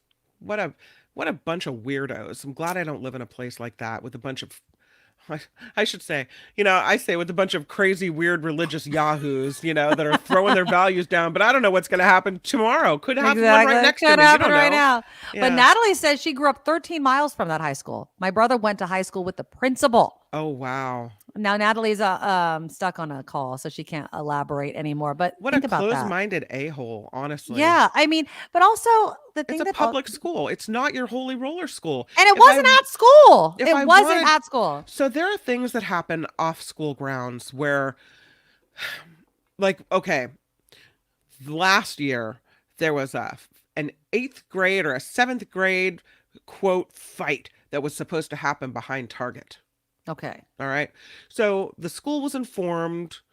They told the police, and I think maybe one of the school administrators went Mhm. over there to make sure that the kids from the school weren't causing trouble or hurting each other. Okay. That happened off school grounds. There have been parties that have been after dances or after football games where, it's all kids from the school where there's people are doing drugs, or videos are taken or passed around, and those kids will get called into an office, right? That Right. happened off school grounds. So it's not unprecedented that something happens off school grounds, but all the kids from the school were there, so people still get in trouble for it, or something happens like that. But in this particular instance, you're just putting your own, no rules were broken. Is there a school Right. policy that says thou may not dance? Well, I have an update. I was just Googling just the school, just to get a little bit more background on it. Yeah. Walker High School principal Jason St. Pierre is reportedly taking leave for the remainder of the school year. The Yeah. district office, they just announced this today. The district office is processing the paperwork for his request, and it comes less than a day after St. Pierre rescinded his actions towards Kaylee, the student filmed. And apparently on the Livingston Parish Public Schools website, Facebook page, they said, this is from him. He's like, I've had time to consider my actions, have conversations with the Timonettes, and meet with district staff. First, let me say I apologize, and I'm hopeful that my scheduled meeting with Kaylee's mom will rectify the situation. I'm reinstating Kaylee's position. I'm reinstating my scholarship endorsement.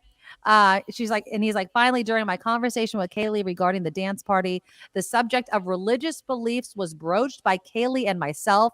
While that conversation was meant with the best intentions, I do understand it is not my responsibility to determine what students or other religious beliefs may be. That should be the responsibility of the individual. Right. He's like, as a principal, I'm faced daily with many difficult decisions, and they're never taken lightly. This had nothing to do with school. It was not at school. And so then he put out that statement yesterday, and today he's out. Good. I'm so glad. I know. Yeah. Well, and I want to thank, actually it was Randy. He's like, I need more information. There you go, Randy. There's the more information. I was just looking up about the school, and that's the update. And I'm glad, because I feel like people in positions of power, it is so easy for them to abuse it when they have a bunch of people that have to listen to them, whether it's principals, whether it's police officers, whether it's whatever, lawmakers. Like, once you have some power, it is easy to abuse it. It's like, I know what's best, and that was wrong. Or like getting shown a video of somebody dancing, and that person is so outraged that you start adopting the outrageous belief because maybe you share it. Because I would assume that the person that showed it to them knows that principal, probably knew how that principal was going to react, and now the guy's out of a job. If that was I'm just out personally, if that was your daughter, and I would say those girls were goofing off, right? Of course. Yeah. I mean, they weren't serious. It wasn't like a true sex dance. They were just goofing off. And so if that's your daughter, and even if you're there, do you stop her from doing it? Or do you just laugh and go, you're ridiculous, and, keep talking laugh. to the, I laugh. I'd laugh. I'd laugh too. It is, again, it's not at school. Yeah. Now, so for instance, my daughter, I told you about this whole mosh pitting thing that she did at her first dance, like supposedly. There is a rule on the homecoming, information thing, no mosh pits. And when I was talking to my daughter about her shoes, she's like, how am I going to mosh in heels? And I'm like, you're not going to be moshing because it is not allowed at homecoming dances. She's like, no moshing at homecomings. Nope. Not that my daughter is a huge mosh pit person, but it's the joke. But they put it in the rules. So to answer your question, if I was chaperoning this dance and all of a sudden my daughter starts moshing with people, I'd be like, excuse me, no, it is against the rule. One thing I was surprised about, and they had two dances so far this year, a glow dance and also a homecoming dance. And at both of them, the kids are given a breathalyzer test at the door. Oh, our kids are given breathalyzers if there's a suspicion that you're under the influence. They don't give everybody at the In this case, offset. everybody gets one, and the line was backing up to get into homecoming because everyone has to blow in the stick. Yeah. Mm-hmm. John, it just came out today, and you must be a little bit behind the story, but yeah, I just updated it. And he did apologize, and he did. I didn't think it would move so quickly. So yeah, it is definitely a good response. I'm glad he apologized, but I'm going to also say this: that principal apologized because the story went viral. Yeah. I have no doubt in my mind that principal wrote that lengthy apology on his Facebook page on his own accord. No, it went viral. people started being outraged. The community was rallying behind Kaylee, as they mentioned in that news report. Well, and the superintendent and school board were probably starting to attract some attention and thought, yeah, uh-oh. Yeah, right? Exactly. Natalie says the apology is not good enough. Religious discrimination is not okay. He should have known better. Yep. Again, it's this air of I know what's best, even though the parents were at the party, right? I mean, at some point, the parent of the situation should be kind of the first point of contact. Like, were you okay with this? Okay. That's it. Yeah. Nobody's asking you to do anything more than that. And it wasn't at school. So I am glad. I'm very, very glad that it had the outcome that it had. Okay, let's do a couple of headlines. And then when we come back, one more debate. If you are not a parent, should you weigh in on the parenting of other people? I'm not talking about you're saying somebody beat the crap out of their kid. Okay. Like human things like no. What if you're a crappy parent? And then what is the definition of a crappy parent to somebody that doesn't have kids? Do you think, and I'll play you this video of this guy that went viral again. Do you think he has a point to share what he shared? Or do you think he should have just shut the hell up? We'll play that after Kim's news, but show us your thumbs by clicking the thumbs up button just below your screen. It really helps us out. And we'll discuss that after Kim's news. Now, from around the world to up your street, the Nikki Medoro Show presents News Czar Kim McAllister. All right. Well, of course, we begin with the story of the weekend. War now raging between Israel and the Palestinian militant group Hamas. This comes after Hamas fighters launched coordinated attacks on Israel over the weekend. Since the death toll has risen to nearly 1,200, with thousands more injured on both sides of this conflict. American business leaders are expressing support for Israel after it declared war on Hamas. JP Morgan Chase CEO Jamie Dimon saying the bank stands with Israel, calling the bloodshed a terrible tragedy. The U.S. Chamber of Commerce said on Sunday it strongly condemns the heinous attacks. Vote to fill the House speakership we mentioned earlier set for sometime this week. The two candidates have stepped up. They are Ohio Republican Jim Jordan and House Majority Leader Steve Scalise of Louisiana. They say the vote could happen as soon as Wednesday after 2 days of debate and meetings. So we'll see how this plays out. You know, it'll be interesting, Nikki, to see, because with McCarthy, it almost felt like they were electing the Pope, like vote and a vote and another vote and another vote. Never ending. And is there white smoke and there's another vote and this is never ending. So, and that was a first for America. So will whomever wins garner support ahead of time, so we just have one clean vote and a united party? No. Or if it's all fractured and weird, then you have to think, oh, here we go again, right? I have heard, and I know that I don't like Jim Jordan and you don't like Jim Jordan, but I've heard many within the Republican Party don't like Jim Jordan. So unless they rally behind Steve Scalise, I mean, I just don't. I think we might have multiple votes again. He is a wackadoo. No, yeah, he's a total MAGA election denier, and you just don't need him as speaker. Jesus. No, we just don't need him. We just don't need that lie spewing guy. The sport of football has become more violent than ever, and doctors are trying to keep up. A team at the Southwest Research Institute in San Antonio, Texas, hi Tony, is developing a breath test to detect the early signs of traumatic brain injury. Isn't that interesting? Dr. Mark Liberdoni says an athlete would breathe into a machine that would calibrate what's coming out of the lungs to give a reading on whether there's been any type of concussion. Interesting. Yeah. I mean, wouldn't it be also interesting if they just kept giving it to all types of people that they didn't think had a concussion, and then all of a sudden everybody's on concussion protocol? I mean, I think we might be surprised, but not, or shocked, but not surprised at how many people do. I mean, even, you guys know I love watching my Niners. I'm a total hypocrite about this sort of thing. The game is violent. I wish there were rules. You know what I like to see? I don't like to see the big hits. I like to see the big catches, but it's the hits that happen in between it that let those big catches happen, right? I just wish there was a way of playing the game to make it safer for these guys, because I do think it's an entertaining game, and I do think these guys want to play it. But they're really damaging themselves, and oftentimes to the point of no return, right? I mean, you do brain damage, it's not reversible. So it's scary.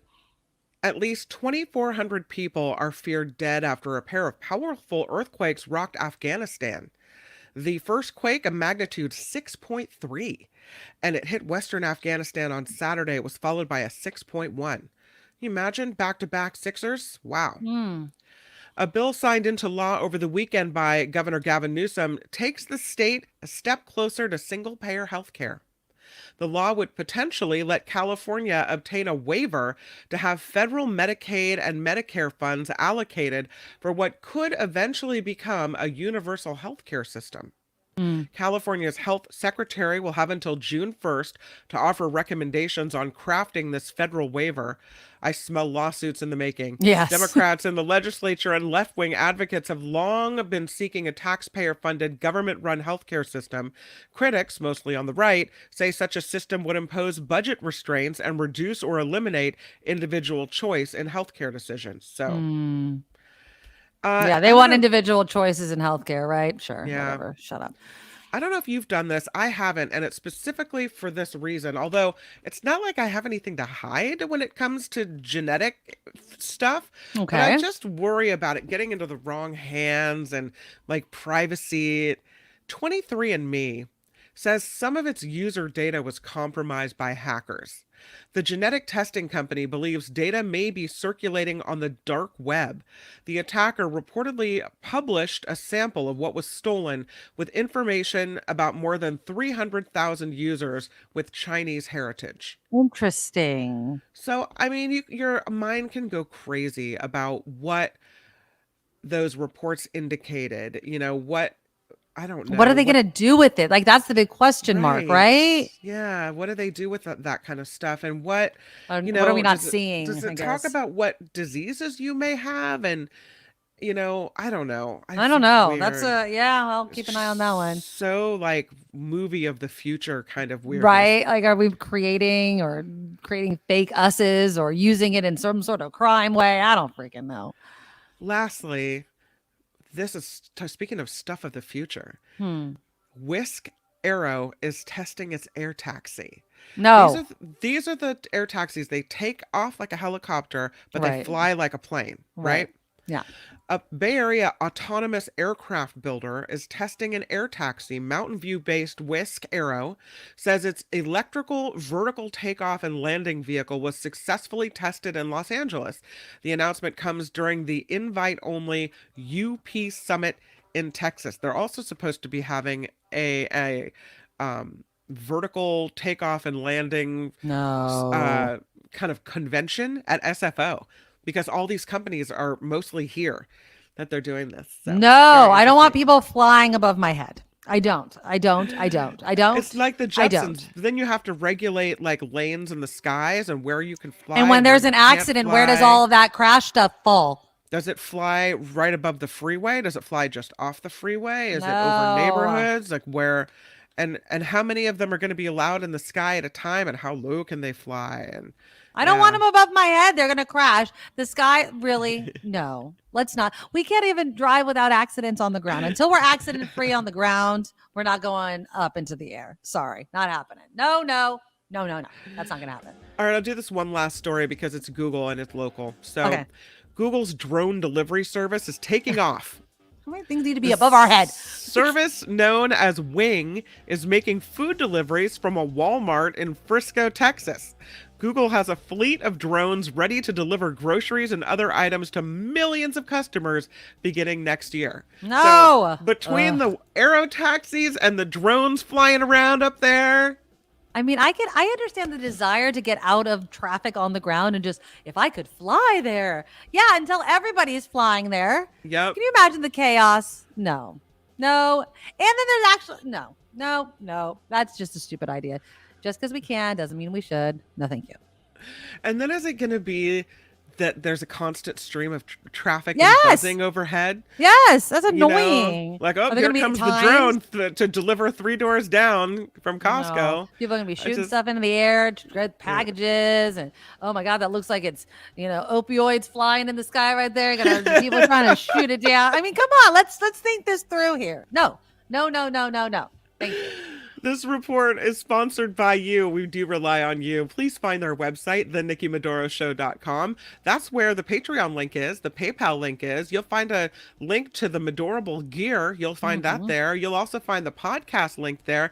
Yep. It's a link-rich place, thenikkimedoroshow.com. I'm Kim McAllister on The Nikki Medoro Show. All right. Thank you, Kim. Okay, so let's get into this. Now, I saw the comment. I wanted to find it because this is exactly what I think most people should. Oh, and I did want to give Harry a big shout out. He did a quick drive-by off to his next meeting. Oh, we have to work in the office. He says, Jim Jordan, that's choosing chaos over civility. So thank you so much, Harry. Also, Beth, I didn't give her shout out. Beth, back from Paris, Barcelona, Napoli, right? I'm pronouncing that. And fabulous food. I'm so jealous. And Beth. thank you. Sounds like you had a great time. Yeah. And of course, Jim started us off with that $5 super Thank sticker. you, I Jim. love you guys. Yep. Thank you. But somebody was saying in the comments, like, I knew how to be a perfect parent before I had one. And I feel like I wanted to preface this next story with that comment because I feel like oftentimes people that do not have children, you can't fully understand a situation for what it is. Now, if you are watching someone beat the crap out of their kid, there's no excuse for that. Nope. I'm not saying that, okay? But when they're not doing something that you think they should be doing, that's different. So this guy, I'm going to say again, 0 children, no children, okay? But he went viral with this TikTok video that I'm going to play for you right now.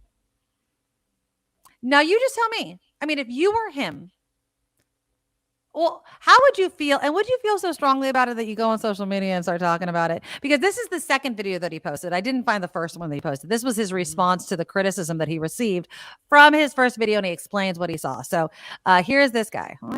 Stop there. Pay attention. Don't start commenting yet. Pay attention. Walking by this park takes about a minute and a half, 2 minutes to get all the way around it. We'll just play it this way. Leaving the gym, headed back to my place. All right. There's one parent, a mother, and a child at this park. Beautiful Saturday morning, right? The kid is just playing quietly, not being annoying. I don't hear a peep from him, just doing his thing on the playground, right? It's like a minute of me walking. I don't hear the kid yelling. I don't hear the kid being annoying. I don't hear the kid doing nothing. The mom, the entire time, is on her phone, staring right down at her screen. Doesn't look up one time, right? I walk right by. Doesn't even notice me. Not to mention that there's a street right over there, and it's a public park. Anyways, getting off track. Kid gets to the top of the slide, and I hear, watch this. Hey, Mom, watch. Watch, Mom. And at the top of her lungs, shrieking like a velociraptor, this mother screams 1 second. And I mean screams. Stops me in my tracks. I look over like, what the? Kid's terrified. You can see the white of his eyes just sitting at the top of the thing like, what did I do wrong? Because he wasn't doing anything wrong. And then Mom never looks up from the screen as the kid goes down and goes over by the swing set. I tell this story on the internet, right? And immediately hundreds of people start commenting. Mama needed a break. You just don't understand. You don't have kids. I take my kids to the playground so they could play with other kids, so they could take a break. You don't understand how exhausting it is to be a parent. Just going on and on and on. It was probably a single mom. Are you really judging someone from that? Guess what, guys? That's the whole story of what happened. And hell yeah, I'm judging somebody off of that. The kid wasn't doing anything wrong. And when your kid's not doing anything wrong or in danger or anything like that, you probably shouldn't scream at them. Might have some traumatic effects in the future. And if you have the energy to scream at your kids, you probably have the energy to do this. Look up. That's what he's doing. Yeah. Like, what? Are you serious? And again, not to mention this is a public park and no one else is around. Didn't even notice me walk by. Cars driving by. You should probably, are you guys that attached to your phones? Are you guys that attached to your phones? As he says on his phone. Really? Okay. And the most ironic thing, which proves my point, is that y'all commenting this. Okay, so that's basically it. Now, He's not wrong. Well, people are addicted to their phones. Yes, Yeah. he's not wrong about that. Here's the thing though, and this is my problem with it. And I wouldn't necessarily like yell and scream at the guy about it. Like, you don't understand because you don't have kids. I don't think that he understands because he doesn't have kids. This is my take on it. Who knows why she was looking at her phone? Like, he and a lot of people, they look at a snapshot of what they're witnessing without any sort of context, and they make a judgment. Yep. What if she was waiting for medical records? I mean, there's a million things you can think of. She could have been watching her soaps, right? She could have been watching her soaps and doing nothing and ignoring her kid, and she's a terrible mom, right? You could totally go down that road because we don't know. But what if she was also, refreshing because she's waiting to hear from somebody, and she's just so frustrated. And so her kid's screaming. Look. Maybe this kid says, "Look at me, mom," 50 million times a freaking day, right? Like, mom's done. I'm not justifying ever yelling at your kid, but I also think that it's ridiculous to think that people don't yell at other people and their children. They show me a parent, and I've showed you, you're looking at a person that has lost their shit at least sometime in their lives. They just have. People lose their crap. They yell. They scream. Should you be abusive? Should you yell at your kid all the time? Of course not. Have you ever been stuck with a kid and you're just like, I'm taking you to the park because you're driving me up the wall, and they're still the ones like, hey, mom, hey, mom. There's like the whole meme. Like, if I took a sip every time my child said mom, I'd be dead by alcohol poisoning. Like, people are just people. And I feel like there should be a little empathy. What if the guy, and this is again, just plain devil's advocate. What if the guy from a distance, because you don't want to be a weirdo, he watched the kid go down the slide. And when this kid popped up, he said, that was awesome. And then just kept walking. The kid got acknowledged. If you were really, caring about the kid being acknowledged at the time. Yeah, I don't know. I just feel like you can't judge, especially parents. And I'll also say this, especially mothers. Stop judging mothers in a snapshot and not have any full comprehension about what is going on. Because you don't know. You just don't know. That's all true, but okay. I feel like we collectively as parents lose a lot of those moments that before cell phones we would not have lost because we are looking down often. Oh, yes. And there are moments where my child has said, do you want to play a board game? But I might have been, working on a show on my phone, or, I will often doing something. I'm looking up articles. I'm looking up information. I'm kind of working, but whatever the reason, like, I'm more focused on this than I'm so guilty as charged. And I think we all have moments where, then we look back at it and go, oh, I lost that opportunity, or I lost that moment. And so I don't disagree with him. I mean, do we know what she was doing? No. She could have just had a medical diagnosis that was very, horrible come in through her phone. Anything could have been. Right. But most of the time it's not that. Most of the time they're, checking Facebook or whatever they're doing. Effing around on their phone. Right. A couple of days ago, I saw this story.